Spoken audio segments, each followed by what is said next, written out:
Hai, ketemu lagi dengan saya Diarita, teman kamu berbagi cerita dan bertemu bersama.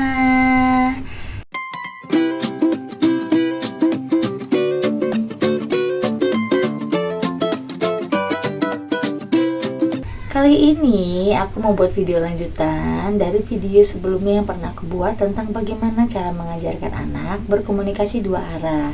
Karena dari video tersebut banyak sekali pertanyaan orang tua ya, kalau kendala anaknya lebih kepada bagaimana merespon dengan tepat. Ada yang suka meniru apa yang kita ucapkan atau yang kita tanyakan, atau anaknya nggak bisa menjelaskan ya. Nah, kita review sedikit kemarin waktu video sebelumnya, bahwa untuk anak mampu mengucapkan sesuatu, dia harus melewati beberapa tahapan dulu. Yang pertama adalah tahapan meniru, yang kedua adalah tahapan memahami ya. Jadi waktu kemarin udah dibahas. Mudah-mudahan yang sudah nonton video kemarin itu sudah sampai ke tahap anak mampu memahami instruksi. Karena kalau sampai di memahami juga belum bisa anaknya, agak sulit kalau kita berharap anaknya mampu mengekspresikan. Nah, kita masuk ke bab kayak pelajaran aja. Kita masuk ke bagian yang mengekspresikan atau mengucapkan. Nah, di sini ada sebuah dasar materi yang perlu jadi acuan buat teman-teman semuanya, yaitu discrete trial training. Artinya ada training untuk memecah-mecah materi menjadi lebih sederhana. Kalau konsep anak untuk mengucapkan sesuatu itu tidak bisa, maka kita mulai ajarkan dari kata sederhana, dari satu kata. Kalau anaknya satu kata juga belum bisa, maka kita ajarkan lagi yang lebih sederhana, yaitu dengan ekspresi tubuh, misalnya dengan cara menunjuk gitu ya. Jadi dideskripsikan, dipecah-pecah. Kalau anak nggak bisa menjabarkan, misalnya dia nggak bisa menjelaskan sesuatu, maka kita mulai ajarkan dari yang sederhana, misalnya menjawab pertanyaan atau memilih jawaban kayak gitu ya. Nah, ini contoh, aku kasih beberapa contoh sebagai acuan buat nanti dilatih di rumah gimana caranya supaya anak itu mampu merespon dengan tepat. Nah, contoh yang pertama adalah anak mampu menyampaikan apa yang dia inginkan. Oke, belum sampai ke tahap mengucapkan, tapi pertama adalah anak mampu menunjuk. Misalnya ya, dia mau sesuatu, lalu kita tanyakan, instruksinya begini, kamu mau apa? Ya, selalu tanyakan itu dalam kegiatan apapun, karena kebanyakan anak malas ngomong adalah ketika anaknya mau sesuatu belum ngomong apa-apa, mamanya atau papanya atau orang terdekatnya langsung ambilkan. Nah, sekarang kita harus ajarkan anak untuk mengucapkan apa yang dia mau. Kalau dia belum bisa ngucapin, tunjuk. Misalnya dia mau minta minum, kita tahu dia mau minta minum, tapi kita jangan langsung berikan minuman itu. Kita tanya, kamu mau apa? Dia masih tunjuk ya. Kita mulai ajarkan dengan cara memberitahu jawabannya terlebih dahulu. Oh, minum, kamu mau minum. Nah, kita lihat responnya, dia mengangguk atau tidak. Kita latih dari situ dulu. Jadi jangan langsung paksa anak untuk mengucapkan kata minum. Kadang-kadang kan ada anak yang, kamu apa?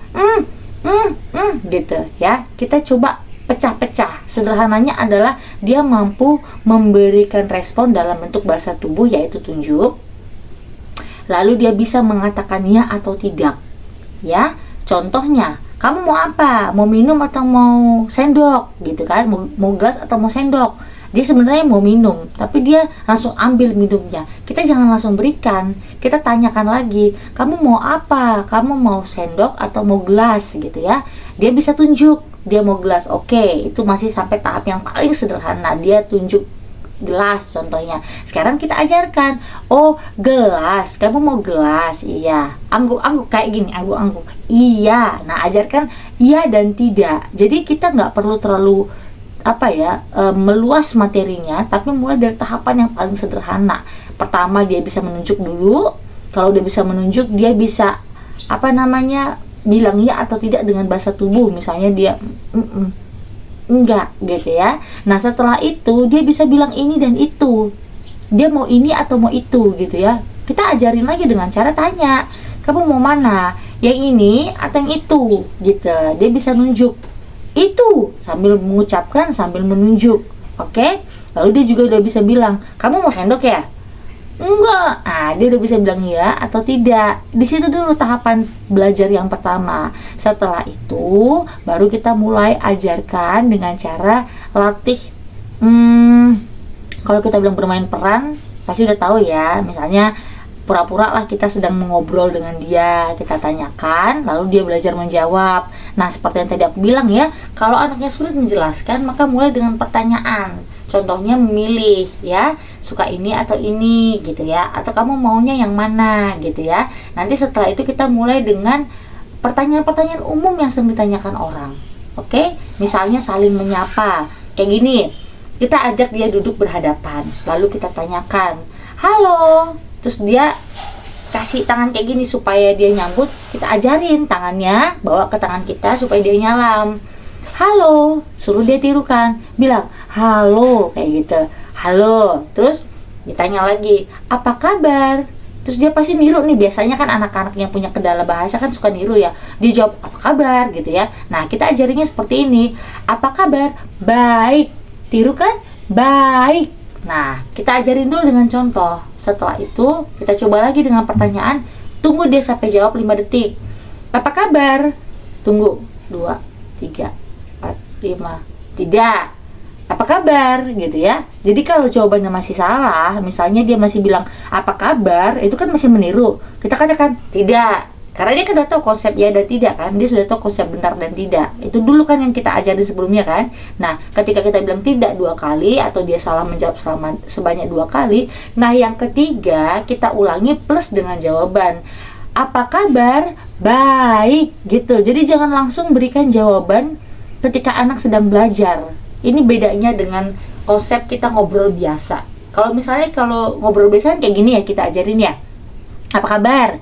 Baik. Coba bilang baik. Nah, anaknya niru kan? Baik. Terus kita tanya lagi, apa kabar? Terus anaknya bilang, apa kabar? Anaknya bilang gitu kan? Terus kita kasih tahu lagi jawabannya.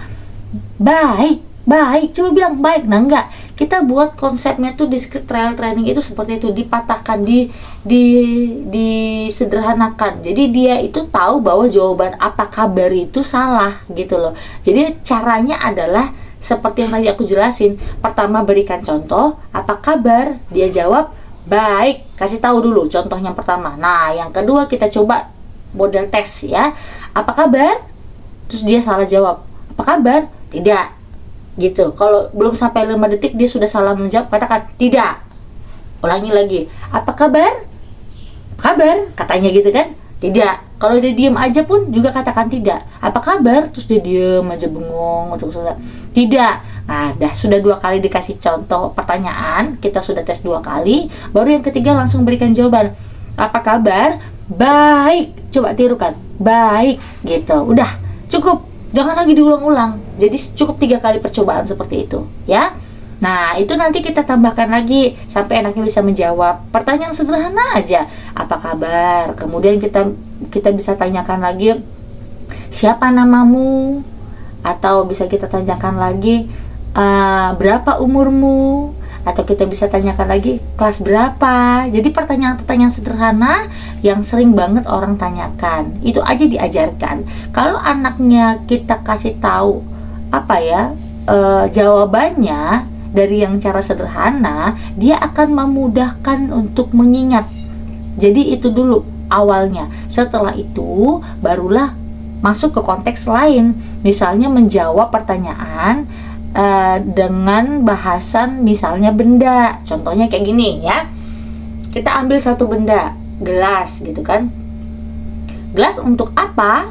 Dia diem aja, nggak bisa jawab. Kita balik yang lebih sederhana lagi. Kalau minum pakai apa?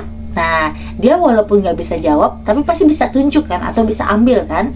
Itu dulu yang kita pastikan, dia memahami dulu gitu. Karena kan tadi aku jelasin di awal, konsepnya itu harus paham dulu. Nah, kita tanya dulu, mau minum pakai apa? Diambil gelas. Oke, minum pakai gelas. Ajarkan. Minum pakai apa?